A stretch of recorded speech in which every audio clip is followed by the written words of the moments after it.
Hello and welcome to the LMS Scenario Moment. My name is Your Name. And I'm Brad Hathcock. Didn't expect that, Welcome did in. you? I did because I see it at the bottom of your screen. How are you?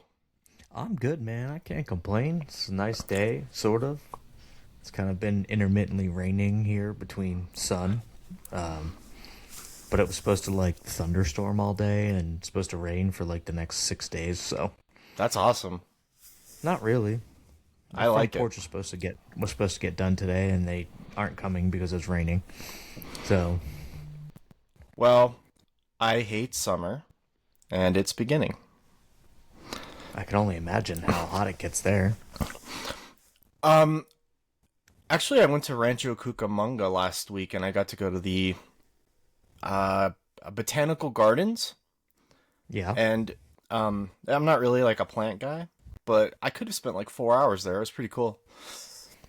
Yeah, I'm also not really a plant guy, but I've been to a number of those types of gardens. I actually got married at one, believe it or not. And they're interesting places to go. Like I went to one in, I want to say, like Cleveland or Columbus or Buffalo, something like that. One of those like, you know, not great cities that I always tend to frequent. And it was actually interesting. They had like an entire room full of different cacti, Mm, and that was different because I didn't even realize there were that many different kinds of cacti. So I guess it's interesting. that's actually my favorite part is the all like cactus. Well, it's cool. It was really interesting because there's like this. They're like, this is the butterfly garden, and it's all outdoors, so it's not like you don't get to like make the butterflies hang out there, but you go to it and like there's just like butterflies and lizards and these enormous trees, and honestly, it was like they just kept going on and on. It was an enormous area and really just a bunch of old people walking around slowly dying, so it was pretty Yeah, it quiet. usually is. Yeah. I've been to one that had a carnivorous plants section, which I thought Ooh. was actually interesting. Um, but they're housed in like these like weird cases and stuff like that. Like they're not just freestanding, which is sad. This was like take your kid over off the trail into the woods kind of thing. It was really like there was no like barriers or anything. It was just like I don't know, there's just plants everywhere. Fuck it.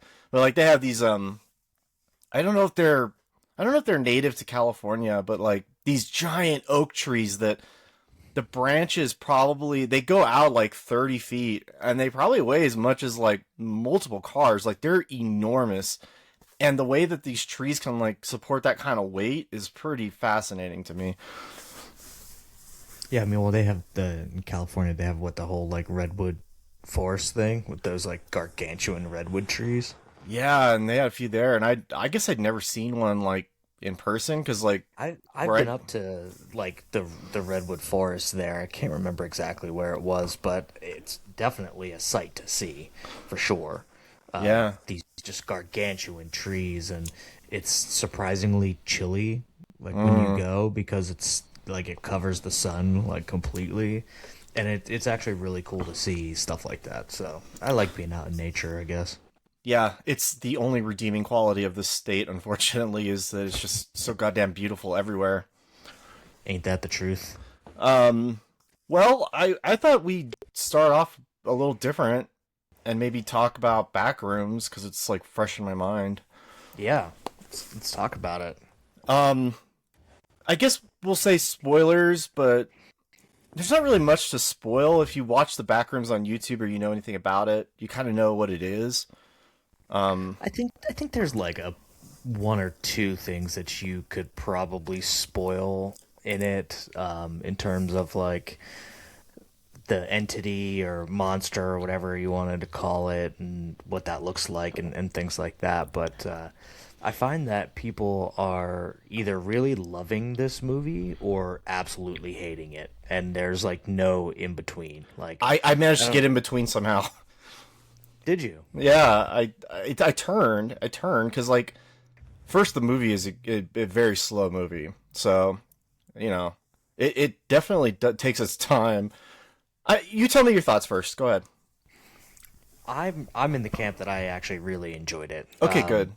Having never like really dealt with a lot of the backroom stuff. Like I had heard the 4chan or whatever that it was on and stuff like that, and then things would slowly pop up um, for me. But like back when it was like this huge like internet sensation kind of thing, I didn't really pay much attention to it because I don't do that. Um, but I was interested to see this movie, the fact that it had a 20-year-old director who had never directed a full feature length film. And obviously, it's an A24 movie, and for everyone who listens to our podcast knows where A24 stands here, for sure. You know, I liked the effort to it. I don't mind a slow burn film the way that this was. I think the fact that the set was created in like this 30,000 square foot warehouse where they actually built the backroom sets that they were going to use is an amazing feat, because we all know like they could have CGI'd it or green screened it and it just wouldn't have been the same. I don't think you would have gotten the same reactions from the actors and stuff like that. So I really liked it. Again, like Mark Duplass was in it. Don't mind him. Yeah, he's great. Like I thought the cast was like pretty good considering. And then the lore behind it also, like they had to go with the kid who made the YouTube videos, which had like 1 billion views or something like that online, and they went with him as the director, and I think that was just a super smart move. Well, there was another kid who directed a movie called Jaws, 45 years ago, and that went well too. So, like, it's not unheard of for somebody young to make a movie. But yeah, I do want to say, like, the set design was distracting to me because it was so incredible that I couldn't take my eyes off of it. And I kind of missed stuff because I was just so focused on, like, that's so cool, like. The reason why the Backrooms works for me is because I'm like a very lucid dreamer, and so in my dreams, like rooms that shouldn't be connected do connect, and I remember it when I wake up, and that's what the Backrooms reminds me of. It's like a dream, basically. Yeah, I think so. And it does put you in that like dream state, but that was the point, really. Like that was part of the lore of the Backrooms, like on the internet, is the yellow wallpaper and like that fluorescent lighting that's like yellow tinted or whatever. It's so cool. It just draws you in and it lulls you into like a sense of safety and things like that. And this wasn't a horror movie in the sense No. of being like a slasher or anything like that. And I just thought that it was very different. I appreciated the movie as a whole, and there's just I left the theater with a ton of questions, like an absolute ton of questions. Like the therapist girl, like the way that they did her backstory and everything, it made it seem really like she was there before. Like with her house and everything being torn down when she's having those like memories of being a kid. Like it just seemed like she had been in the back rooms before, and maybe either like subconsciously knew about it or something along those lines. And I think there's just more of that story to tell. Yeah, I think you're right, and you're just missing the one thread, which is that the Backrooms is everything that ever existed. So probably in some ways she like had been there in some capacity, but um There's the theory out there that she actually was in the back rooms like before um what's his name, what was the main character's name? I forget. Clark. His name is Clark. And so that she kind of was in the back rooms and maybe never had really like escaped, and that once Clark found the back rooms, that's how he ended up finding himself to the therapist, was that it was kind of like all in her mind, like she somehow met him in the back rooms and everything, and that it was like all in her mind because she's been there for so long. Like there's some theories out there, but I had so many questions about that movie when I was leaving the theater, and that's usually a good thing in my mind, that because it wasn't like plot hole questions. It was like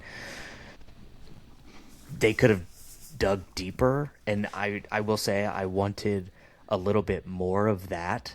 Um, like he Clark goes to the therapist one time with like the map of the back rooms, and then all of a sudden she goes to his store and then goes into the back rooms.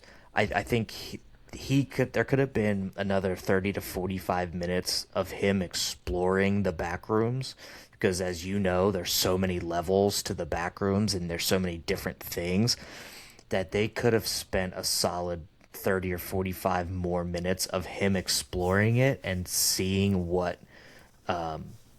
he finds and then explaining it to her to kind of draw her in more instead of like a one-time deal. Well, it really takes its time with him exploring it, so you're right that there is actually 45 minutes or whatever of him exploring it, but he's doing it so slow that it never really, he doesn't get to go very deep into it. But the person I saw the movie with made the observation that my girlfriend said, these are two people who both had like extreme trauma, and they took it with them into the back rooms, and that's what the back rooms is. And I was like, that's interesting, because I didn't consider that at all. But he never takes responsibility for anything, which I thought was really interesting. Right. And he pays like the price for it, but that's kind of what he wanted. So, because it splits off at some point, you go with the psychiatrist. So like Clark falls out of the story at some point, and then she's kind of in there and dealing with her own shit. I mean, Lord only knows what she's referring to. I guess she was abused or something. I'm not sure. Well, I think what your girlfriend said is correct to a certain extent, because it sounds to me, and from like the things that I've heard and read, is that the backrooms will copy things from your memory when you enter it.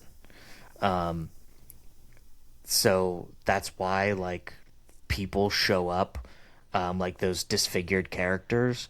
They showed up in the back rooms because they were like subconsciously in Clark's head, like the guy that he cuts his stomach out of or whatever, and it's like this like rice patty looking thing. Like it seems like that could have been a former customer of his that he kind of has like a vague memory of, or they said that the one girl with like the weird face that he like scalps her head is kind of, I guess, supposed to be his wife, like an image of his wife, which you wouldn't know unless you caught the fact that he had like a picture of her on his desk or something like that.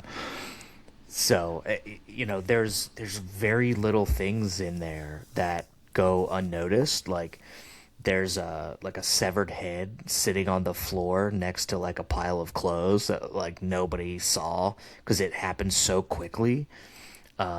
And then I don't know, because they spent a lot of time. You saw that stop sign, that backward stop sign. Well, at one point the camera pans back. I think it's when the therapist is entering, and you see a severed hand like laying on the ground. And so there's just so many little like nuanced things in it that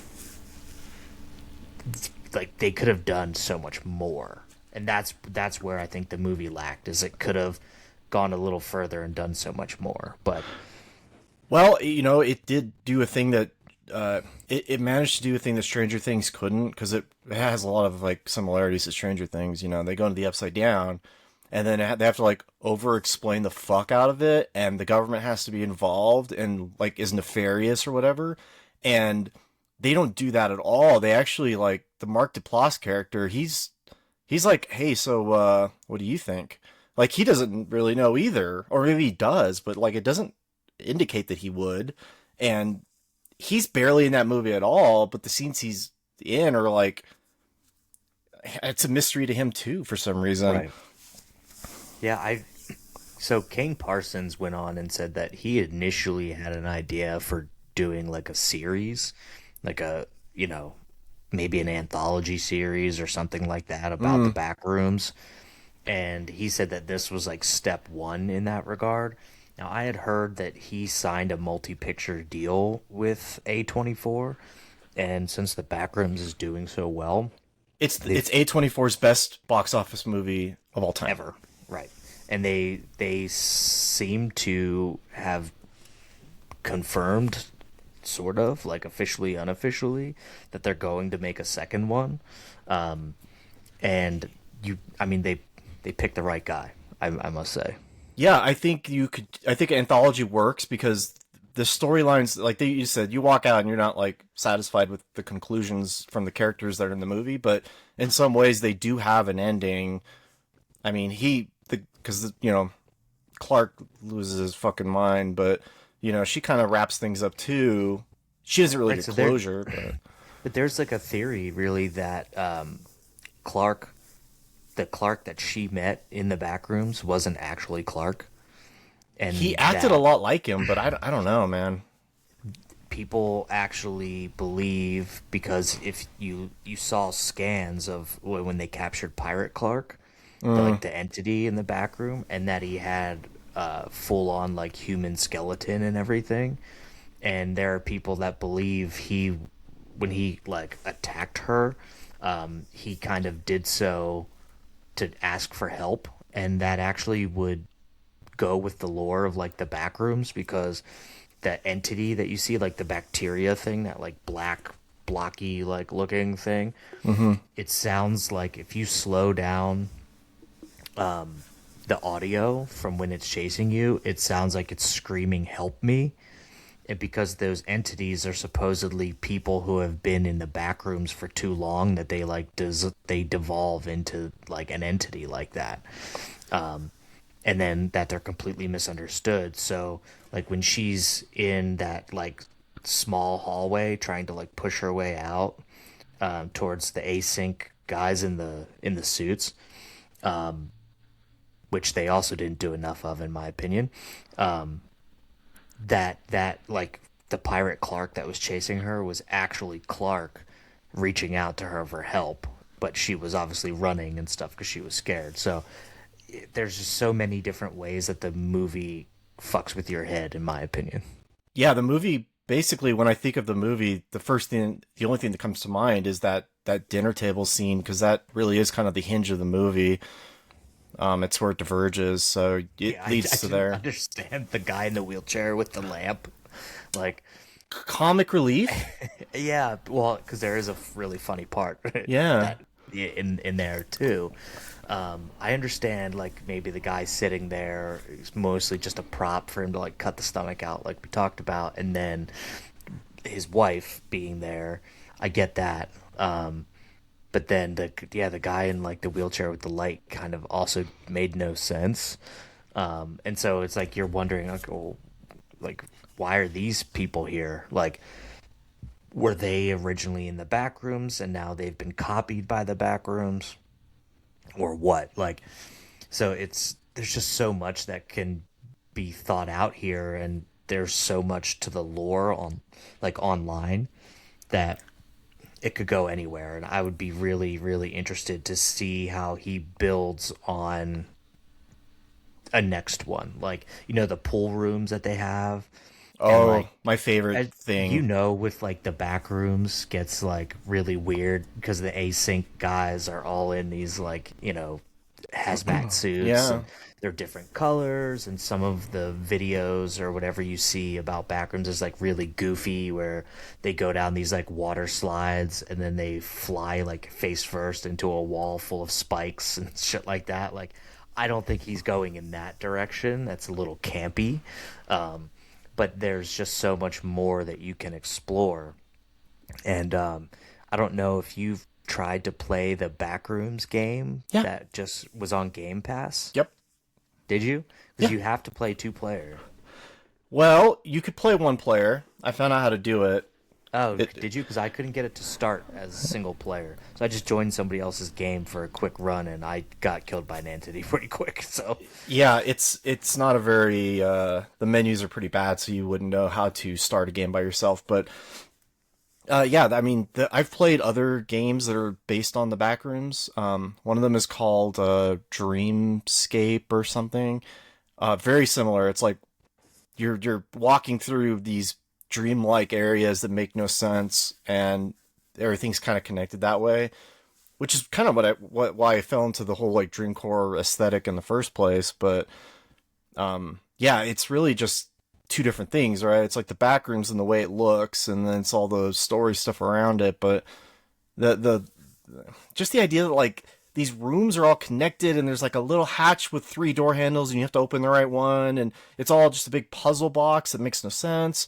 And then there's that scene where pardon me, it's coming down, and like every floor of the building, it's like it's changing Yeah. over Hmm. time, and you're like, they're gonna do like five of these, right? But no, it's like 10 of them, and there's like ship wheels that are like slowly dissipating into the ground, and yeah, it's cool.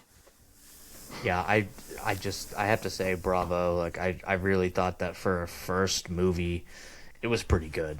And I'm excited to see what the property entails going forward. I mean, I wonder if that kid is interested in doing other stuff for A24.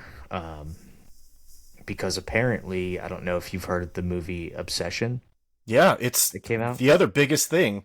So I didn't see it yet. I haven't seen it. But the kid who directed it, he's only 26. And it's so weird because like I see his videos on like TikTok and stuff, and they're all this like kind of slapsticky comedy kind of things, and then he goes and does this like horror movie that's just crushing it. Like he shot it for I think $750,000, and last I had checked, and this was weeks ago, maybe a week or two ago, it had made like $15 million or something. So, I mean, he's definitely crushing it in that regard. But it's just so weird that him and then actually one of the kids in the movie is one of the people he does the slapstick comedy like videos on TikTok for, and YouTube. So his name's Curry Barker, and he apparently turned down A24 at first, but then he's doing Texas Chainsaw Massacre reboot, and Oh, that's a A24 reboot. So, oh, cool. he, yeah, he must have turned them down when they wanted Obsession, and he said no. But he's now going to do the A24 version of Texas Chainsaw Massacre. So, Well, I think it's cool because, like, I mean, as I grew up making movies, like we all did, kind of, and I got like really into like framing shots and stuff, but I was doing it on a VHS, and I think I go on Instagram all the time, and I see guys like I have like creators of stuff that I watch, and like some of it's like really intentionally like cringy, and it fits my sensibilities, which is like it's just like social horror. But they film really interesting stuff on their phones, and I guess you could just kind of do that, and that's pretty cool. And so I think it'd be great if these young filmmakers who use phones can, make stuff, because as I told you, like there were three movies this weekend that all like did really, really well, and the third one was like an animated YouTube clown thing. I never even heard of it, but it did really well. And then you had the Mandalorian, yeah, and then you had the Mandalorian and Grogu, which didn't do. It's like these movies are like fucking it basically. which is like a $500 million movie. Yeah, and I'm like, that's what you need. You need people to make new things because fucking no more Star Wars, man. Like John Favreau's old, and these are old ideas, and they're boring, and I,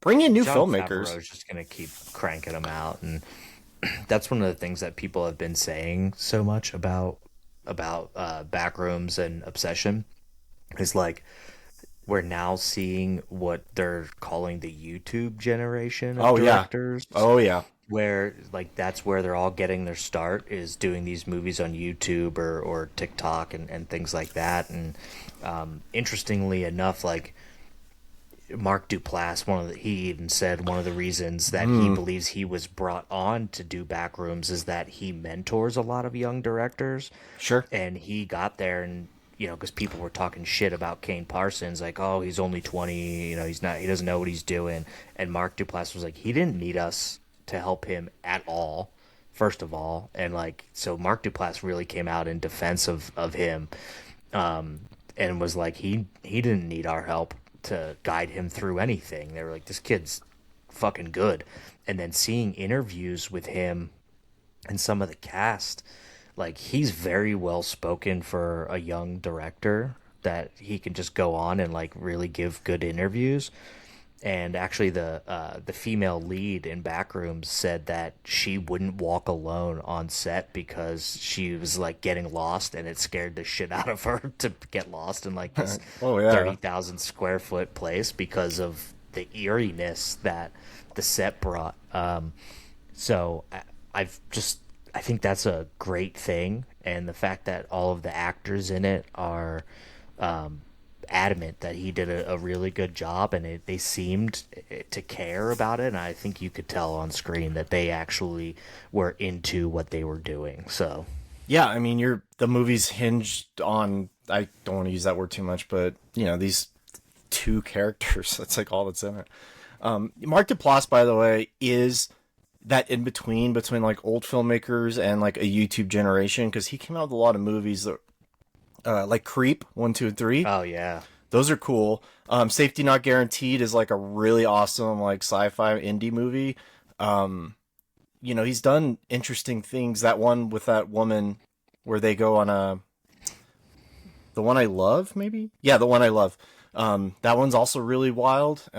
So he's done a and lot he of weird even shit said too. like he grew up making movies just like you said, like with a camcorder and things like that, and so that's the old school style of kind of doing things. And he said like this new generation, like they know what they're doing, and the technology is so much better than when he was growing up or when we were growing up to make movies. Like even professional, highly sought after professional directors are making movies with fucking iPhones now. Like they're just shooting them with iPhones, which is insane to think about. Well, that was that Ghost movie we watched like last year that was like made entirely with an iPhone. Right. And I mean, you could do anything with them. I can't. I don't. I no longer have the language to operate and use the apps that are available to me. But for the people that do, like I watch them and I'm like, this is really good. Like there's this one girl who does she does like minute and a half videos, and it's just all shit that's like completely unconnected. And it's just like, oh, we're going to do this, and then there's a random thing, and it cuts to this, and it's like weird imagery and stuff, and like all that shit is really cool because nobody's making interesting films. I mean, they are, but we do top 15 every year, and we struggled last year to come up with 15. Yeah. Last year I thought had potential to be a good year, and then this year is like 10 times better than that. Oh yeah. And I'll say, like, obviously I loved Mortal Kombat 2, which hit streaming today, by the way, for I everyone. saw. And Backrooms, like, was so good. This movie Obsession, I have a feeling I'm going to end up hating it because everyone's, like, dick riding it, but I hope I don't end up hating it. It's just tough because I've seen so much Obsession dick riding that it might just turn me off of it to start. Yeah. But and because with Backrooms, people weren't dick riding it. Like they were like, I don't know. And a lot of was said about like Kane Parsons being too young and everything else. But this Obsession thing just like it hit, and I honestly didn't even really know it was coming out, and then everyone's like, oh, this movie's so good, so good, so good. And it makes it tough because now I have like an expectation that it's going to be really good, and I just I don't know, it's going to be tough. Well, I'm with you there. Mostly with TV shows, like people like say this is the most amazing show ever, and I'm like, oh no, like I'm doomed then because I won't like it. But like I listened to the Bill Simmons podcast, The Rewatchables, and they had on Steven Spielberg, and it was like half a Steven Spielberg interview and half like them talking about 2001: A Space Odyssey. And there's so many threads in that one podcast episode that reminds me of what we're talking about with these smaller directors, where like Spielberg's doing Jaws, and then he goes and sees 2001 in 1968 or whatever. And Stanley Kubrick was so young, and he was so wildly ambitious and almost insane to make that movie, because that movie is like really out there. That's like the first you're gonna feel like you're on drugs during this movie.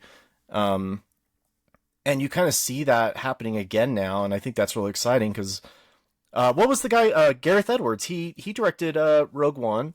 Like he came from an indie background, and he made arguably the best Star Wars. I know I'm hooked on Star Wars right now, but like I'm thinking about it because it's creatively bankrupt, and the only Of course, and they keep just cranking these fucking things out. Like, I asked about the whole like Grogu Mandalorian thing. I'm like, what's the deal with this Baby Yoda thing? Like, why is he carrying this little Baby Yoda around? Like, I have no fucking idea. Like, what is that?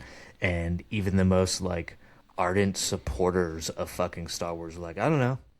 I told you that. I was like, I have no idea. I watched the Well, show. it's not I don't even know. you. I think I asked our buddy Kip, and he was like, I don't know. He's like the fucking Star Wars guy that I like know out of anyone. He's like, oh, nope, no clue. It's, okay, that's not fucking helpful at all. Like, what's the lore here? Like the background. Like, why is he carrying this little baby Yoda thing? And everyone's just like, oh, it's just like a buddy cop thing. Like, come on. It's like wallpaper now. Star Wars is same thing with Marvel or comic book movies. Kind of just it's in the background and you see it, and then you just kind of like ignore it because it's all just the same. And we do have interesting movies coming up, like Disclosure Day, which Spielberg. I mean, you could not have timed that movie better because, like, he even said in that episode, like, boy, I didn't expect it to be this because we had all those UFO files dropped and all those videos, like, just a month ago. And that movie's coming out, like, yeah, they're here and they're real. Right. And, But see, that's what I was saying is really that whole thing was just a psyop drop for he jokes about it. advertising for Disclosure Day.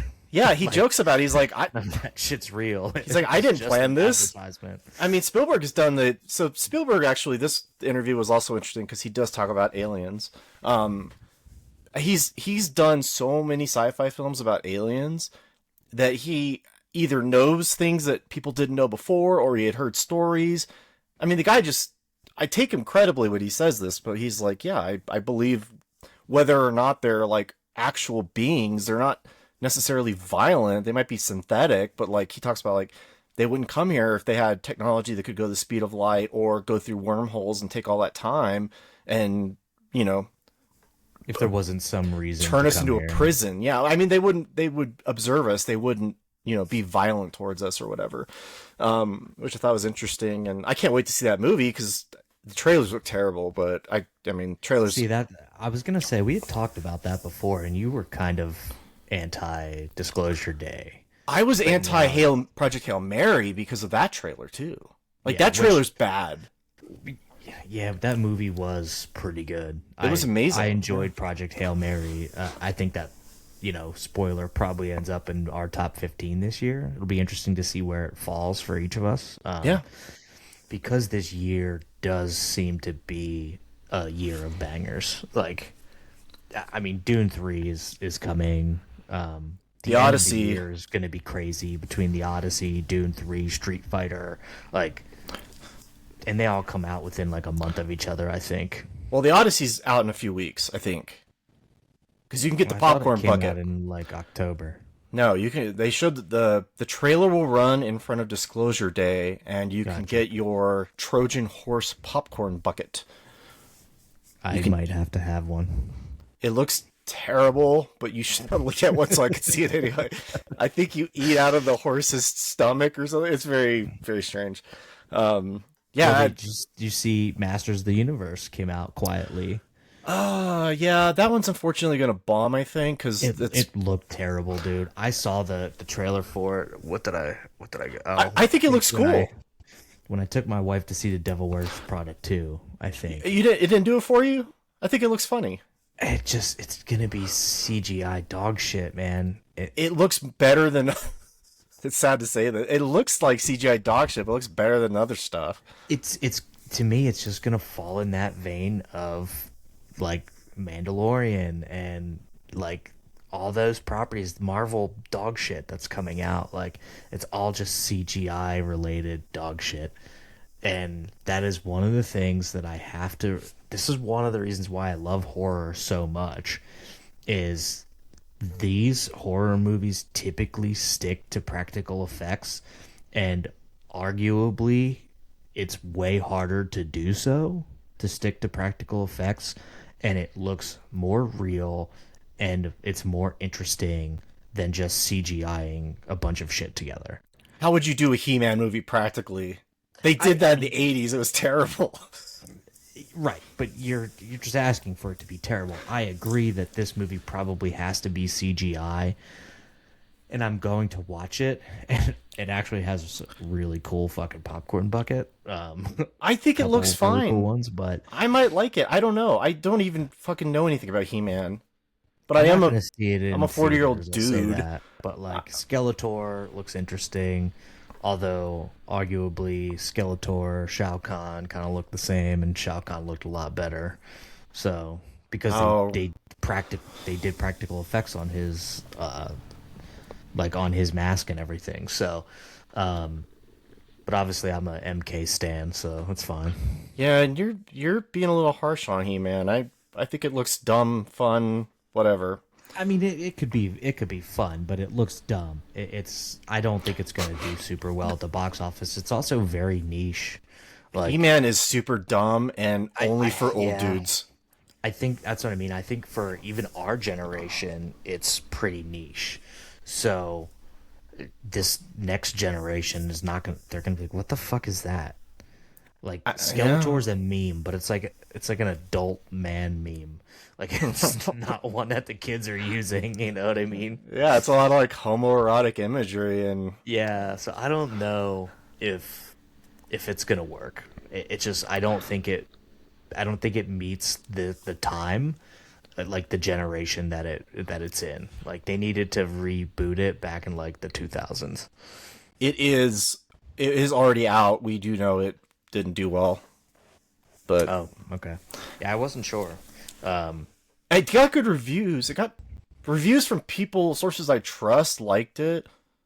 And that's kind of what I got from the trailer. I was like, this looks dumb.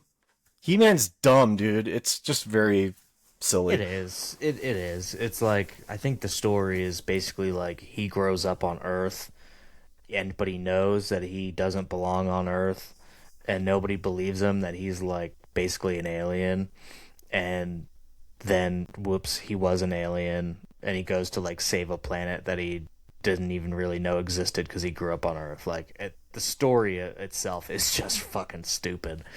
Well, the toys came first, I think. I'll watch it. It was these toys were made, I think, because of Conan the Barbarian, but they didn't have like the license, and so they were making like the Triclops. It's got 3 eyes, Brad, and the guy with the neck thing that's in the trailer. Like they're just. That's what I mean. I like when I think of He-Man, you immediately think of Conan the Barbarian. And and then when I think of Conan the Barbarian, I think Arnold Schwarzenegger. Yeah, he played Conan. That's why He-Man's all muscly. That's what I mean. It's just and like long blonde hair. Like that's just because it's Conan the Barbarian, I guess, but who had brown hair. And so I don't trust that it's going to be that great of a movie. I am going to watch it, but I'll wait till it hits like HBO or whatever the fuck it's going to be on for free. Well, I'm going through so I watched Hokum. Unfortunately, you said it was hokey. It was really bad. No love for that joke, huh? No, and also the movie was terrible. I don't know why. That movie looked interesting, and I was like, you said the bunny ears thing threw you off the bug eyes. That's like the one shot in the movie where that thing appears. It's just not a good they movie. had it all over the marketing for it. Yeah, they bait and switched you. And it's fine if that's like your monster or whatever, but I imagine the movie was more like creepy, staring off into the darkness, weird shit happens, right? Like Yeah. and I haven't even fucking seen it. You can only do that so much. I mean, poor Adam Scott too. Like that guy is really good, and they made him kind of unlikable. Like his character is really weird. He's like extremely pissy at everybody for no reason. You're like, in a horror movie, it's like what? He plays that role well. He's great. He's a He great plays actor. that role well. Like, remember him in Step Brothers? Yeah, it's fucking hilarious. Like, he's the biggest dick in the world. This is a horror But it's movie, funny. though. It doesn't Like, work. he's just. I mean, I don't know. Like, how did you feel about like 1408? 1408. Yeah, the one with John Cusack and Oh, where he God. goes into the haunted hotel room. Oh, I thought that was a terrible movie. Oh, that movie was great. What are you talking about? Oh, man, that's a bad But movie. he's kind of a dick in it because like he's like, I don't really believe in this shit. And then he goes and like has this whole like experience in 1408. Like I don't know, and he was just like such an asshole about the whole thing, and so that when he has this like bad experience, you're like, well, do I care? Because like he's not a likable character. John Cusack So- isn't a likable person. He's an asshole in real life. Is he? I Yeah. don't hear much about him. Oh, go look. Well, look at your own peril. Go look at his social media. He's an awful person, but Adam Scott is not. So I don't know. Yeah, it's not a good. It wasn't a good movie. I was bummed by it. Demand a refund. Yeah, I don't get refunds. A-list. Every movie's free. So is there anything like that's on your docket? I plan on watching the Super Mario Galaxy movie because I'm supposed to by law. I'm interested to go watch The Furious. I don't know if you've seen a trailer for that. I don't think be so. A very heavy, like, martial arts, like, fighting style. Oh, you like that movie. shit. Yeah, I'm excited to go see that.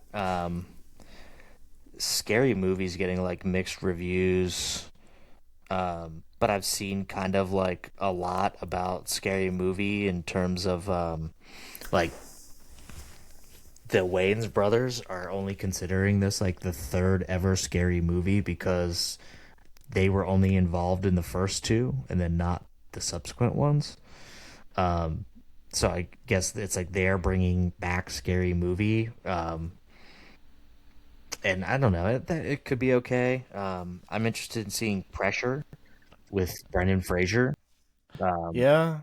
because that looked pretty good, and I like him. I like him a lot, actually. I think he is a good actor. I just rewatched The Mummy, the very first one, He's so not good. too long ago, and it was fucking phenomenal. The chemistry of those two in that movie, him and Rachel Weisz, is like ridiculous. Yeah. But then, Disclosure Day, and I might go see that, I guess. I'm looking to see, like, kind of what's out there. I gotta have reviews for Disclosure Day before I commit any serious. See, I can go see it for free, so if I have the time, maybe I'll go see it. I thought the trailer looked okay. And they've been showing, like, more trailers for it, and I don't know what to expect from it, I think, is part of the problem. But Spielberg, man, he is like this right now, like, or has been for a while, because Bridge of Spies was like fucking amazing, and Captain Phillips was fucking amazing. I think that was both him. I think Bridge of Spies definitely was. But then you got like Ready Player One, and it's like, why are you taking this on? Like, this is a movie that references all your fucking movies. Like, that's weird. that's why he did it. He's the only one who could. I mean, really, like, yeah, I've Like, learned. I'm gonna have an homage to myself. Well, you know, he tells this story actually that he keeps all of his props from all of his movies, and he's got a ton of them, and he donates them to museums and stuff. Like the one in L.A. has a Jaws exhibit right now. And you mentioned that Stanley Kubrick actually destroyed everything from all of his movies. He never wanted it to exist outside the movie, which is like kind of tragic, actually. Kind of, yeah. It sounds. I'm sure there's something floating around. Somebody stole something from a set somewhere. He sure. made a rumor. He said there's a rumor that Peter Jackson has Hal, the eyeball thing from 2001. So maybe that survived. I don't know. But the ships are gone. The ships are long gone. He did not. He burned them. He got rid of them. And it's Yeah. like, oh, come on, man. Anyway, I mean, the good news is that they have announced the next Alien movie, so I'm excited for that. So they're gonna do a sequel to Alien Romulus. And I'm pumped for that because We like I that loved movie. that movie. Yeah, I Yeah. thought it was very good. So excited to see Fede Alvarez come back and do another one. It'll be interesting to see what they like, where the story goes with that and stuff. So Yeah, I mean, my expectations for that would be so high because there's never been a bad Alien movie, so I just expect the next one to be good too. yeah, I mean, Alien Resurrection was like the perfect movie. There's never been a bad Aliens movie. It's weird. By the way, we ought to, since we're just talking about pop culture stuff, talk about the massive, massive amount of video games that were announced, and we'll start off with Alien Isolation 2. You've got to be really excited about that. I am. I loved that first game. I fucking 10 years after the fact that it came out, I think. I actually really enjoyed Alien Isolation 1, and Alien Isolation 2 looks great. I don't think it's a direct sequel in the terms of still being able to play as Ripley.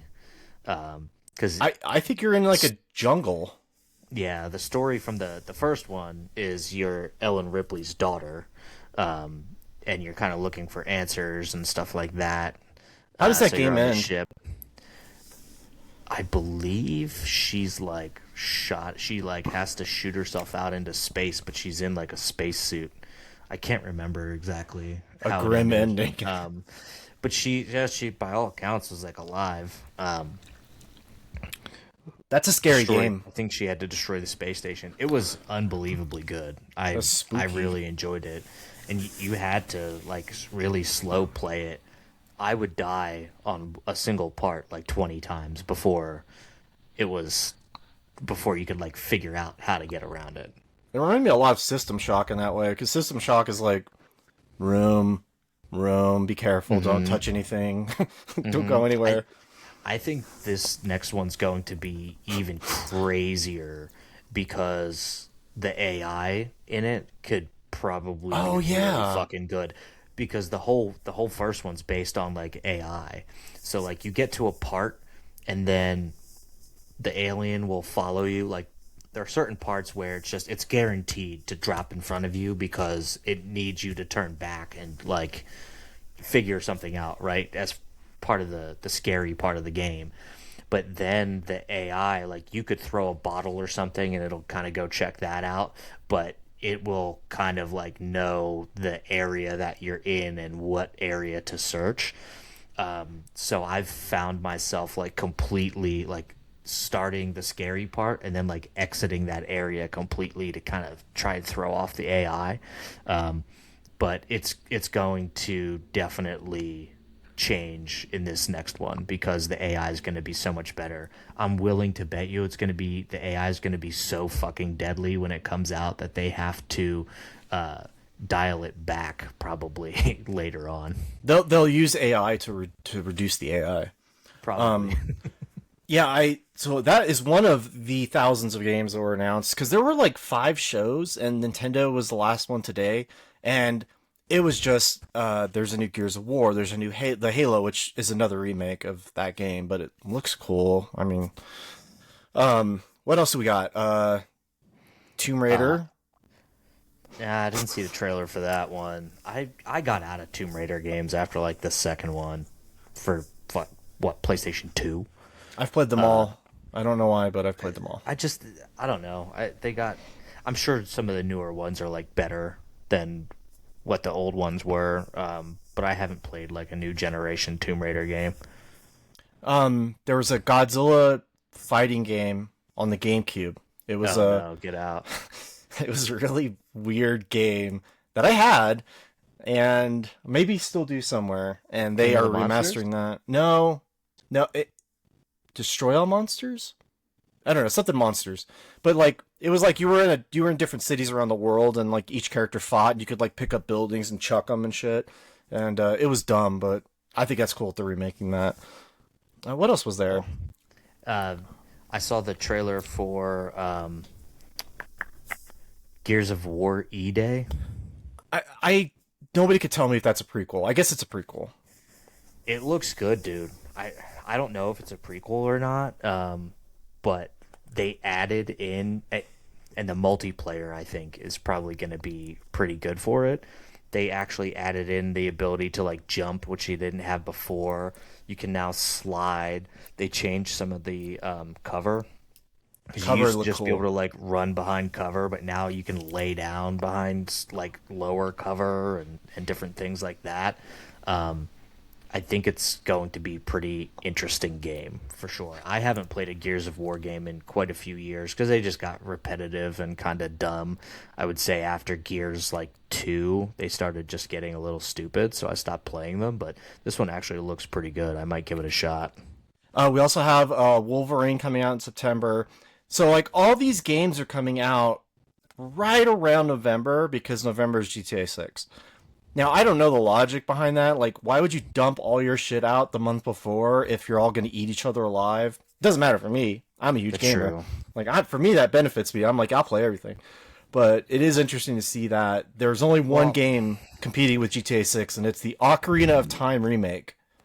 I think the thing is that they all want release dates before Christmas, so that they can, they're just gonna be stocking up people's stocking stuffers and Christmas trees with fucking video games. I think is the big thing. So maybe they're not trying to blow their load on that, but they're maybe hoping to take some of the money away from GTA 6.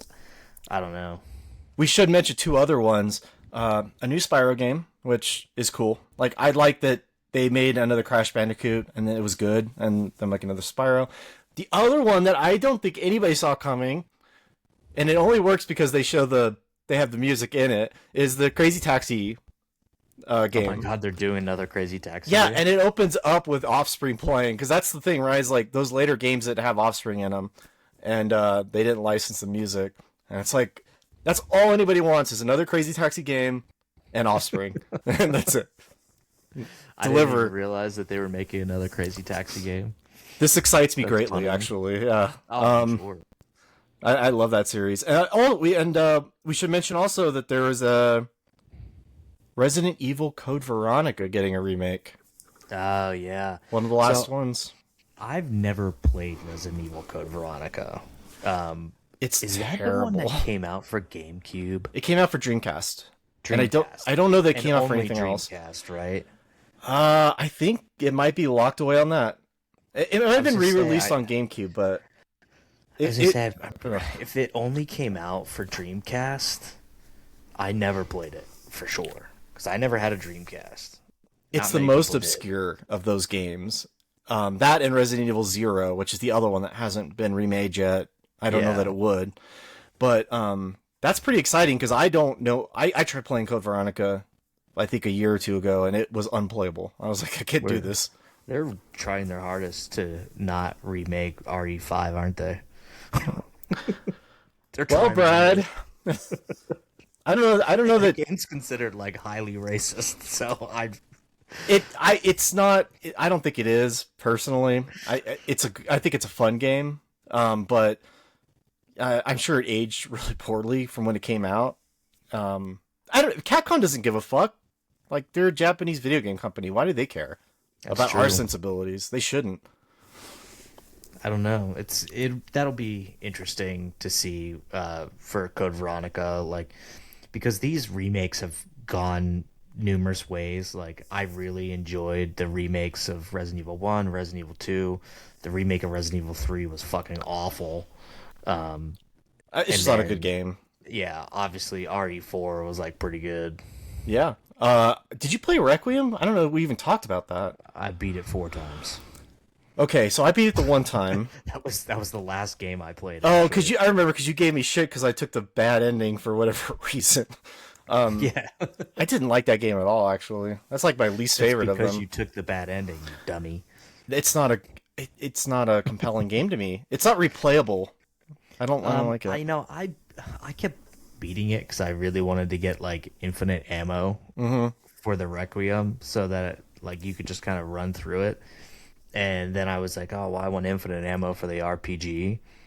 And so I was gonna beat it again because I wanted to beat it on insane, and with infinite ammo because give a fuck. I'm not like a purist like that where I have to beat it on insane without infinite ammo. That's what you're supposed to do in those games: is be scared the first time and then know everything's coming. But it's actually really fucking hard on insane, even with infinite requiem ammo, because like that giant bitch that chases you around to like eat your head. I've shot her 5 or 6 times with the requiem, and she just is still coming. And it takes so long to shoot it and reload it that by the time you can get her, you probably need one more bullet in her. She eats your head. So it's like, it's a timing thing for sure. It is. It's Grace is the girl, right? Yeah, yeah. I hope they revisit her, because I'm Leon. I can take or leave. I always have felt that way about Leon. Like, I really don't care, even though he's like the face of the franchise. But like the newer characters they established, like the guy from 8, who's, I don't know, 8 makes no sense at all. I just love it. But Grace is cool. I hope they do more with her. Well, it's funny because they went back to Jill in Resident Evil Nemesis in the third one, and then they just completely didn't even bring her up for the rest of the games. And Chris Redfield's in like a few of them, but yeah, kind of barely. I mean, you play as him in 5, I think. I thought you were Leon in that one. No, you're Chris Redfield in that. But oh, interesting. Maybe you should play that game. I haven't played it in forever. It probably holds up. I like it. Well, that's when they started out, like, they got away from the zombie thing and got more towards like the villager, like blowing people's heads up and shit. Yeah, that's post 4, so like, snake heads and shit. The final boss fight in that game is so dumb. It's so good. They're all dumb, but like it's like the dumbest of the dumb. Resident Evil 5 had actually like a pretty good multiplayer. Yeah. Like after the fact, co-op, where you could be Wesker and get like the Hydra shotgun, which is like, yeah, it's all stupid. It's so stupid. You sound dumb just like describing it, but that's why I like those games, because they're actually scary. I mean, that's undeniable. It'll take them a while to come out with Resident Evil 10, I'm sure. They got a perfect thing going right now. They're just like 1 year. Yep, it's like remake an old one, and then bang, put out like another Resident Evil, and then remake another one or two, bang, another Resident Evil. I'm shocked that they're not trying to, like, I know the Resident Evil movie isn't canon necessarily to the games. Nor should it be, thank you very much. No, it shouldn't be. It looks phenomenal, but you would think they'd be trying to like piggyback off of the recognition that's coming, at least for the movie. Well, I will say, like, video games right now are in like the weirdest time in my lifetime, because the consoles are actually going up in price, not down, which is like, that's never happened before. And then also just that all the studios are putting out these huge games that take 5 years. They come out and they bomb. So Bungie said, like, no more Destiny, we're not doing it. They put out Marathon, nobody played it. Arc Raiders came out, it was a huge phenomenon, but then there's like all these other games that are similar. They're not going to hit the same way because Arc Raiders did it first. And there's no live service games that are going to hit past Fortnite. Arc Raiders apparently is lost, and I haven't played it I haven't played a single video game in about 3 months, but it lost about 80% of its player base. There's just not much to do. It took a while. The game ends up getting really repetitive, so like I ended up doing my first expedition, so basically starting over, and I haven't played it since. Yeah, even though they've actually added new maps. They've made it way more difficult because they added more arc to it and stronger arc and stuff like that. And like these different missions that make it incredibly difficult. And I haven't even played it with any of that new stuff that came through it. It's really, really hard because you have so much going on. I make time for games, but like that's because it's kind of my thing. And like you get through like Forza Horizon 6 and you're like, okay, on to the next thing. And then Mina the Hollower came out, and I'm like, oh, they're like saying this is like the best game of the year, so I'm at the end of that game now, about 25 hours in. That one's really cool too. That's from like the Yacht Club studio. That's the Shovel Knight people. A very difficult game. It is so fucking hard, but doable. So I don't know. I wish I had 25 hours to devote to playing a game. Well, often I'm doing it with like other things going on. So like I'll have the hockey game on, or I'll have a Sure. podcast on. Like I fill it with other things, but yeah, I don't know. Games are weird because there's just they're being delayed or they're coming out and not hitting. And I mean, when you have like I think Capcom said like Pragmata sold like some ungodly amount of copies, and it's a game that's like completely original property. It sells really well, but like they're like, well, we didn't hit our target. It's like, well, what's your target? How high is your target if you can't sell 5 million copies of a game and break even? And that's happening a lot. I think they're saying the target for GTA 6 is 14 million copies. It will And be, they yeah. believe they'll hit that in 2 weeks. Well, and that game, GTA 5 is like, if it's not the best selling game of all time, it's close. But also, Red Dead Redemption 2 somehow is like making the top 10 sales again. I don't know if people are just like jonesing for Rockstar games. Obviously, I'll play GTA 6. I love the fifth one. But like, it's weird to see like that is like, that's the one game. That's the game. Because Call of Duty doesn't do that anymore. That style of gameplay just is not interesting to me. Like in Sluggish. GTA, it's yeah. There's just something about it that I'm not drawn to. Like I've tried, and then I just get bored, and then I'm like, oh, let's see how long I can live through like a 5 star like the 5 star like danger thing. Like it just it didn't appeal to me necessarily. It's just like fighting games don't really appeal to me anymore. They're just I don't know too much of a They pain in the appeal to me ass, I because I'm a guess. I'm a lunatic, but I will say GTA 5 was like the first one that had like good characters in it because like the other games had characters in it, but they like I didn't like Nico, but whatever his name was. But then like Michael and I think Travis and the other guy like they were like Franklin, they were like really well written characters. They were really cool, and I was like, oh, this is I'll play GTA knowing that there's good writing in there. Also, GTA is a satire, and satire died, so I think good fighting luck. games always didn't appeal to me because I had two older brothers that were like heavily into playing video games, which ended up getting me more into like sports because they were always playing video games. So I gravitated towards something different because I didn't get an opportunity to play video games as much as a kid. Like I didn't really start playing video games until I went to college. And by that point the fighting games I had played were all like the old Mortal Kombats that were like exceptionally difficult to play. Like they would just beat your ass. And so I just never really got into it. Or I played video games with my brothers and they were just because they played all the time, beat my ass at stuff. Like my brother was like disgusting at GoldenEye. So it's like you would go and play, and he'd be like, "Oh, we'll play slaps only," and then he would pick Odd Job and Duck, and then you just get your kneecaps like chopped out from under you by him all the time. Like, it's just I just didn't gravitate towards that kind of stuff, and then I got really into Gears of War One, like that game, that and like old like the older Call of Duties like Modern Warfare 2, like they brought me into gaming a lot.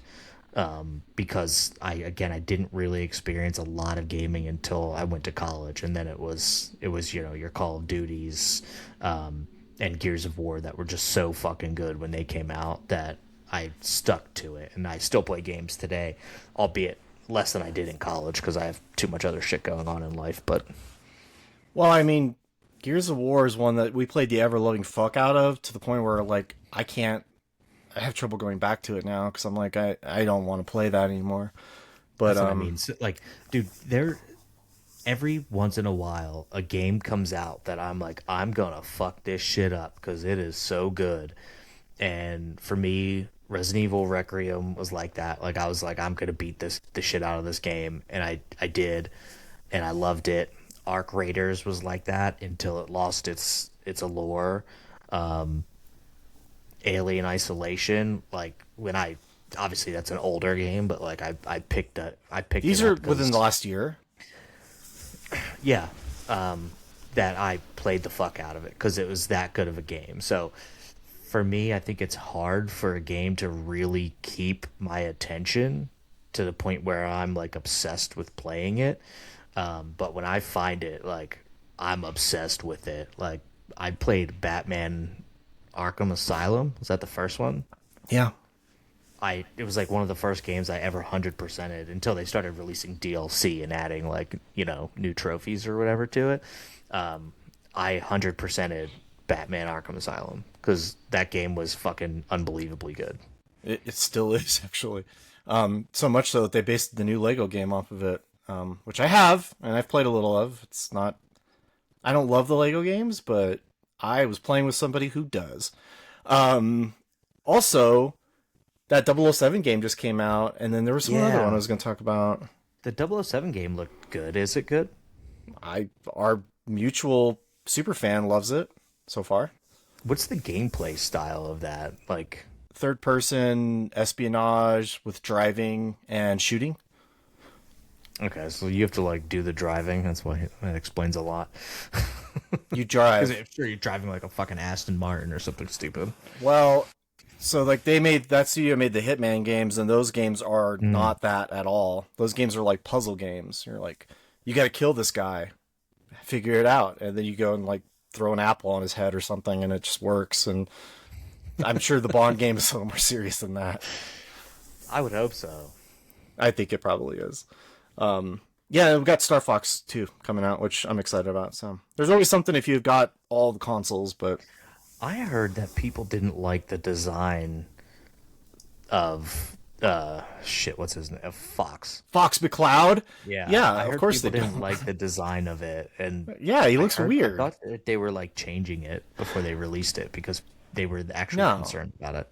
No, I think he looks fine actually. Because he's a fucking fox. Like, it's fine. Right. He actually looks kind of dingy and smelly, which I love. Like, what was that, Star Fox 64, where you were fighting in basically Independence Day? Yeah, this game is a remake of that. Oh, get out! Yeah, that so might be interesting. There will be the Independence Day level. Yeah,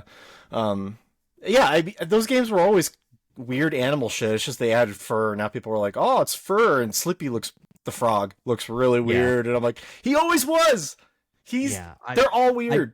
I played Star Fox 64 back in the day. That's one that I enjoyed for sure. Yeah, I'm excited about that, and I'm excited about whatever Zelda ends up being. They didn't really show much, but I'll tell you what, I do love Ocarina of Time. So, well, that's considered one of the greatest games ever made, isn't it? Yeah, I think so. I played Ocarina of Time. That's what I mean. Like, intermittently, I would find these games that were just really good. And I remember playing Ocarina of Time and the pain in the ass that it was to, like, remember those stupid fucking songs. do do do do do do do do do do. Yeah, I've got them all. I adore that game. Remake it, but I don't know. They as long as they don't do, like, as long as they add enough to it. The original wasn't, like, perfect, right? Like, I can't go back to that game and be like, oh, this is the best thing ever, because it wasn't. I mean, it wouldn't age that well. But it was spectacular for the time, so. Do you know if it's true that they are going to release a new Guitar Hero? Or I Rock heard Band? that. It was one of the two of them? I heard that. I haven't... It's a rumor if it's anything. Rock Band's still, like, a thing. Like, you could still go download songs for Rock Band. Well, they had Guitar Hero on at that place that you and I went to with that a lot of like the old arcade games, Coupe de Ville. And I was just there recently and I played it and I was like, man, I do miss playing this game. Although I don't miss how much my hands hurt after. Like doing this for like a while, like kind of fucks my hands up. But I actually was just gifted a PS5. Oh. So now I have a PS5 hanging out there that I'm going to need to hook up. And I was wondering, are all the PS4 games playable on a PS5? Yeah, I think so. Okay, because I think I have Rock Band. If not, I would download it.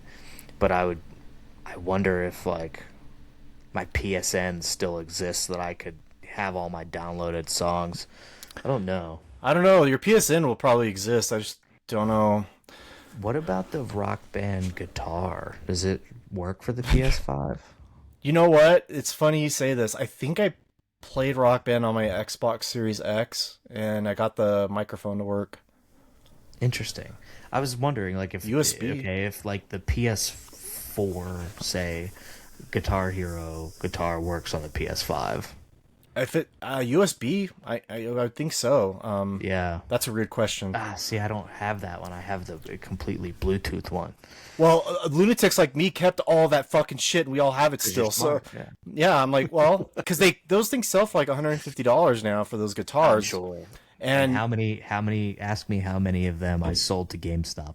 Probably I five. ate. Yeah, I mean, there's no reason to keep them except for the fact that you keep everything, and then eventually it comes back around, and Right. so I'm sure they would try that. I don't And know. here we are. Yeah, I mean, God, the Rock Band I think was superior of the two, but It's because of the songs you could download. yeah. Like they just had a bigger library than you could get with Guitar Hero. Well, they were putting out like an album a week or whatever, and then I think they were putting out songs even just before COVID. I think they were still like putting shit out on that store.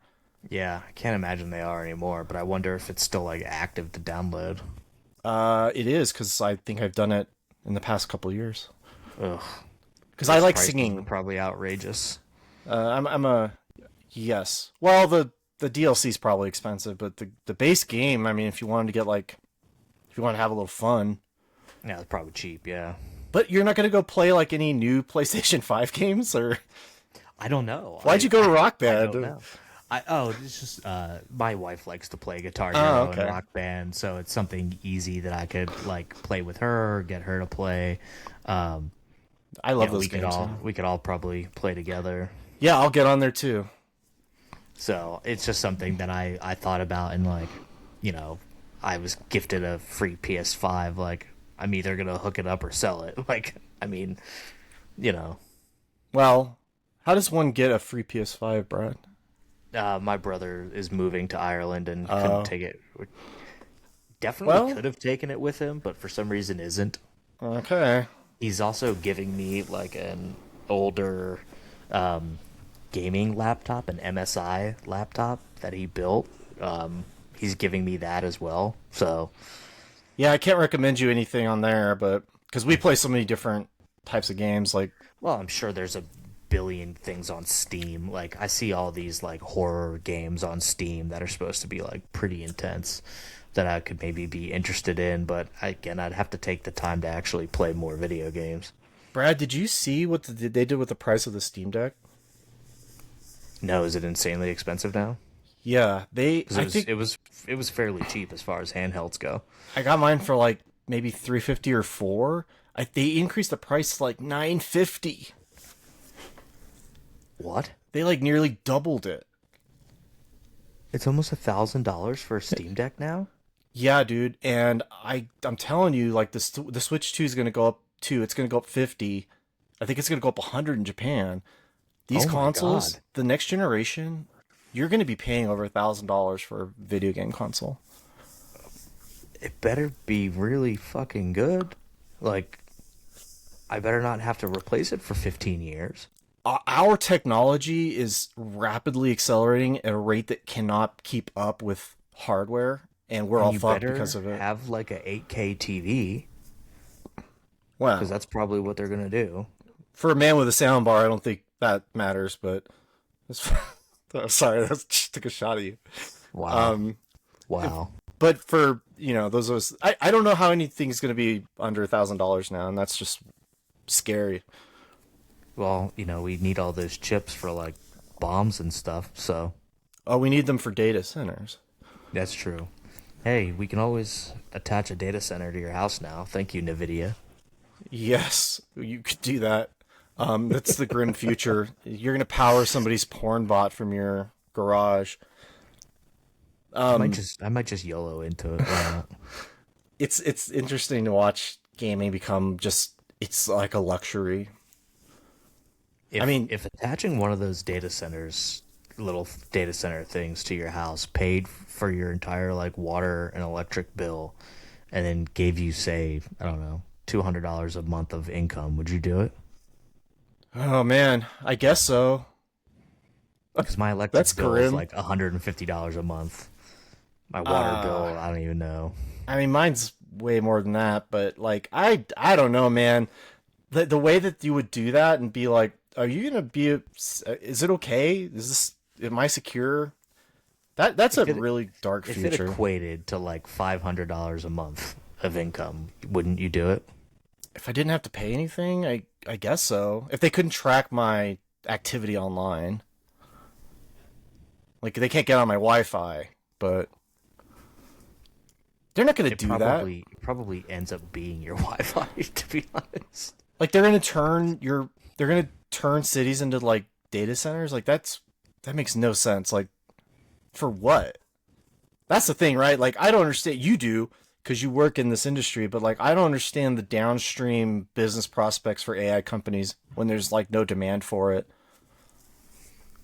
There is. I mean, the fact of the matter is that they just did a poll, and like I think it was like 95% of companies have a plan to just replace their employees with AI. The The plan, yes. problem, yeah, the problem being that it's exponentially more expensive to actually eliminate your employees and use AI to replace them. So until that becomes cheaper, which I don't know if that's going to happen with the way It people are could. pushing back against data centers and stuff like that. Who knows if that's actually going to happen?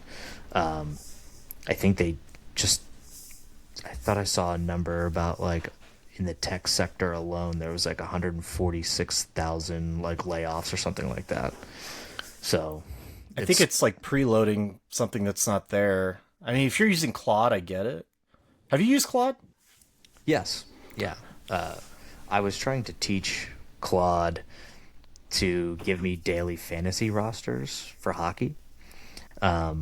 And it had its problems. Like it was telling me to like take um, Leon Draisaitl. Well, he was on injured reserve and not playing. Mm. So I didn't put those rosters in because I knew like it built most of. I was like, here's $100. Like, give me daily fantasy rosters optimized across like enough games where like I'm gonna win, you know. And so it was like okay, and almost every roster had Leon Draisaitl on it, but he was on injured reserve, so I didn't put those in. And then I asked it, well, how would I have done? And it kind of tried to like explain it. Um, and then I said, okay, well, give me rosters for tonight. And it told me to pick Jake DeBrusk, who says he's playing for the Boston Bruins when he doesn't play for the Bruins. So I told it, Hmm. I said, you have a mistake in your rosters. What's your mistake? And it came up with like two different excuses that weren't the mistake. And it just means, okay, so do you have other mistakes that I'm not seeing? But I said, no, you have this roster player playing for the Boston Bruins. And it was like, oh, you're right. He plays for the LA Kings. And I was like, no, he doesn't. He doesn't play for the LA Kings. I said, he plays for the Vancouver Canucks. And they were like, oh, you're right. So I told it to check certain, like, different sources. Because here's the thing, right? Like, it'll try to check a source and it'll say for some reason that it couldn't attach to that source Yeah. because that source's API might not exist or it might be turned off to being crawled by Claude and other open source like AI shit. So it's up to the companies to turn their APIs on to allow that information to flow, and if they don't want to, they won't. Um, Well, I told you like I recently did that one. I did a financial thing. I'll leave it at yeah, that. I yeah, ran that through Copilot, and it gave it all the information that it needed from me, and it did come out with a good answer. The problem is with Copilot. I don't know if they're all like this. It gave me it gave me either or, but it will not give you like you should do this. It just goes like I don't know. You could go this way or that way. It's still up to yeah. you. So I did the same thing. I used, I think, ChatGPT, um, and I was like, "Here's, say, $1,000 or whatever," and I said, "I want you to review stocks in these specific sectors, being AI, chip makers, power brokers, like whatever, the like those, everything gets kind of AI based. And I said, I want you to break down steady returns, highly volatile, but potentially big returns and things like that. And I was like, here's like the breakdown I want you to do, and now give me the stocks to pick. And so I went through and I dedicated that money to those stocks, and I am up on all of those stocks, I will say. But they're all AI based companies, which isn't shocking because AI companies are propping up the entire industry, like the entire stock market, ultimately. So it's not shocking. Now, am I seeing like crazy high returns? No. Would I have had I invested more money? Potentially. I But mean, you'll get I'm returns. It's just how much money you're willing right. to put I'm in. not taking 10 grand and going all in on something ChatGPT tells me to do. Like, Yeah, it's something I you know would what I not mean? do at all. It's crypto. Like you asking an AI about this shit is crypto because like you can look at markers and things like that to try and make predictions, but it's just a prediction. It's not going to happen. And so that's what I did is I was like do a complete like technical analysis on these stocks and just help me pick them out with this kind of breakdown, and let's see where it goes. I was just interested because I had taken out some money from another stock that I did well on without AI, and I was like, let me try and reinvest some of that into some of these other stocks and see how I do. And I'm up. Like my portfolio is up, a couple $1,000 actually from some of the stocks that I've picked. So, you know, Well, it's never going to tell you to pull your money out because it's not capable of doing that. So correct. it may keep you in there until it's too late. The other thing is, The one thing that I saw is it did say remember to take profits, like well, and yeah. kind of dollar cost average like some of these stocks, because it said some of these are highly volatile, so you want to take profits as it continues to grow. Well, I mean, the tax thing is the issue, right? But if Right. you're just reinvesting the money you make on the gains. If you, I don't think you pay capital gains on that, so you just reinvest it until you finally take the profits, and then whatever. But Yeah, but even if the profits never leave your brokerage account, you still pay taxes on that because you oh, sold the stock. It's based on the sale of the stock, not whether or not you actually remove that from your brokerage account. So for me, like if I say took $1,000 in profits on something, I'm gonna pay that 15%. so right, because you kept it for over a year. So like, this is the first year where I've actually sold stocks. I haven't done that in many years actually. So I took all that money out, and then I used it to say like, what's the tax burden on this? It's an estimate, but Sure. doable. So yeah, I Well, don't. that's just what you have to figure out, right? Like, I would never tell anybody that they should use ChatGPT or whatever to or any AI to do their investing.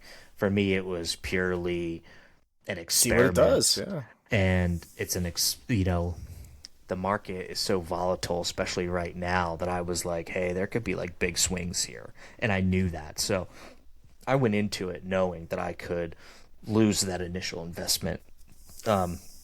But it also told me to invest in like Microsoft or something that is still AI based, but now because of where they're going, but also just has traditional staying power. So it really did do, I would say, a pretty sufficient job of trying to convince you to do more of like research yourself and like being a little conservative to not lose your money. Like it did give warnings like all over the place. So I'll say that. But I would never tell anyone to exclusively just listen to it. Like I went into it thinking, okay, like if I lose $1,000 from my portfolio, it's just in gains that I already made. I'm not missing that money necessarily because I don't have it. It's in my brokerage account. So, like, it's not money that I'm banking on. So I was like, it's okay. but so far so good. Like I'm still up on all of those accounts, and I'm just like kind of letting it ride a little bit. Because to me, like taking $2,000 in profits is like, okay, I'll take the $2,000, but then I'm gonna have to go ahead and redistribute that to other stocks and stuff too. And you and I have long talked about the stock market crash on our channel here, and I still believe that that's potential. Like I think Well, we the just AI saw will be the today. bubble. Yeah. Yeah, and eventually that bubble's gonna crash. So like you have to get out before that bubble pops. But I still think we're a couple of years away from that happening. I think it's closer than that, but that's why I invest in banks and financials. I don't do. I mean, 2 years is like the max. I think before that pop happens. Well, it's the winners and losers, right? It's like who's gonna think Anthropic is gonna beat out, you know, whatever Sam Altman's working on or I think it's gonna X. be Anthropic, I think it's gonna be Anthropic. Palantir, like I think it's gonna be, and Google can sustain it, and Microsoft can sustain it. They could right. do it. And then Apple just chose not to do it at all. They're like, we'll just use somebody else's, which was pretty much that was a pretty wise move, I think. But see, they have a history of doing that. They do. Yes. So like, I've long said this about Apple products. They don't innovate necessarily. What they do is they take what Samsung builds or something along those lines, and then they perfect it and make it better. And they do that. I don't think you can even really dispute that. Like the one thing Samsung really has going for it is that if you are like a programming type, you can kind of do things on a Samsung that you can't do on an Apple phone. Like Apple's not going to give you that level of access, but they will take like they took the facial recognition thing and made it better than what Samsung was capable of doing at the time. And I think that that's just what they do. They don't innovate, but they perfect. Yeah, that book I got on Apple, I haven't read the whole thing yet, but there's an anecdote in there about how they did that facial recognition stuff, and they were just throwing these things out in the break rooms and just saying like, see if you can unlock this phone with your face. And I mean, because I don't even know how that works to this day. Like that's crazy that it does, but it works. Oh yeah, for sure. So that's smart play by them, of course, and Tim Apple's gone, so I don't know. I mean, they're Apple, for all their faults, is a motherfucker of a company. I mean, they do things well. The biggest gamble they made was coupling with China, and that's the one thing that I don't know how they're gonna get out of that one. I don't know. They're actually really big in Ireland. I think they prop up a lot of Ireland's like job economy. They probably do that everywhere, but That's true. I I don't know. That's such a big company, just like Meta or whatever. They're just all these like massive tech conglomerates, and those will stick around. But Some of them. I can't imagine. I don't know. What would it look like for Meta to collapse or I don't think it something would. along those lines? Like, I mean, you can't just sustain a giant corporation forever like that. I don't know. I think Meta owns like a ungodly percentage of the underwater cables in the world that connect countries. It might So be like that's how 30%. So their infrastructure is what keeps their company running. I don't know. It's a mystery. Like I just And see that and I go like, that's I guess probably that why. makes I guess that makes sense, right? Because all of these big tech companies are now so ingrained in the infrastructure with governments Yeah. that they can't fail because just like big banking in 2008, they'll get the bailouts. And so when this bubble pops, we're going to see bailouts of some of these tech companies that are building AI Hey because man, of government contracts and stuff like that. I the guarantee government owns 10% of Intel. Mm-hmm. I mean, I don't even know what that would mean. Like, I don't even know if anybody really knows what Intel does anymore. I certainly don't. Fucking chip manufacturing. Yeah, but is it what does done well? I don't know. Nobody knows what Intel does, but The fact that the government owns 10% of it means the government's never going to let it fail either. So I think the only thing you ever heard about Intel was like for computers where it said Intel inside. great logo. Yeah, Love the logo. but that was it. Like, and that wasn't even for an Intel computer, for other computers. So it was like, oh, we use Intel, so it's just chip manufacturing. Yeah, I mean Intel was a thing like before we were born or whenever, like the It's all fact that it's eventually going to be co-opted by the military for like for shit. consolidation Like, in defense, right? Like Lockheed. exactly. Like that's just what it's going to end up being. Like, Oh, by the way, you think the government wouldn't want to own some Lockheed? I'm sure they do Yeah. secretly. We are going to start just buying up private companies and owning 10% of them, and it's going to be weird. Yeah, it's like pseudo socialism. It's really bad. Yeah. I'm glad we could end on this topic. We had such a lighthearted podcast till now. Well, I don't think data centers are as bad as everybody's making them out to be. So there's that. I've been convinced of that. They still We'll suck, see. but we'll see. The governor of Pennsylvania is really kind of pushing them into Pennsylvania right now. I saw that a lot of people I saw a lot of posts on Facebook complaining about data centers in Pennsylvania Yeah. via data centers because that's what fucking Facebook posting is. So people are very dumb. Yeah, we have a lot of farmland here that they're going to try and buy up and build data centers on. So we'll see. I mean, it's not going to be as good as my house one, but The people are against it, but the people government are against does the what it current wants to thing, do. Like, Of course. I don't trust the masses to have considered what a data center is because I even get kind of like, ugh. And then I look into it and I'm Government's like, going to do what it wants to do anyway. It doesn't really matter if you like it or not. I mean, really, like, why Pennsylvania? Like, isn't there, Yeah, we have a lot of farmland. does And it a make lot sense of in like, attachments? Like we're bordered by, I don't even know, like New York, New Jersey, Delaware, Maryland, West Virginia, Ohio. So we're bordered by 6, 7 states. I mean, easy access to Kentucky. So those data centers are gonna, why not Pennsylvania? Although you could just go in like rural Kentucky or Ohio as well. I just think Pennsylvania is beautiful and like we should build them all in Nevada because Nevada's a shithole and there's nothing beautiful in it. So just cover it with solar panels and all that shit. Maybe. Maybe. The problem with that is like everyone's like, well, we could just turn like a state into like one giant solar farm. But yeah, the infrastructure to actually get that energy to people would be $1 trillion. I mean, easy. So near me, a solar project has been going on for about a year and a half. They've been building it. And it is fucking enormous. You would not believe how big it is. I'm sure. And the amount of you see the panels, right? But then you also see like the giant towers connect the cables, they got the storage, whatever it is, all the shit.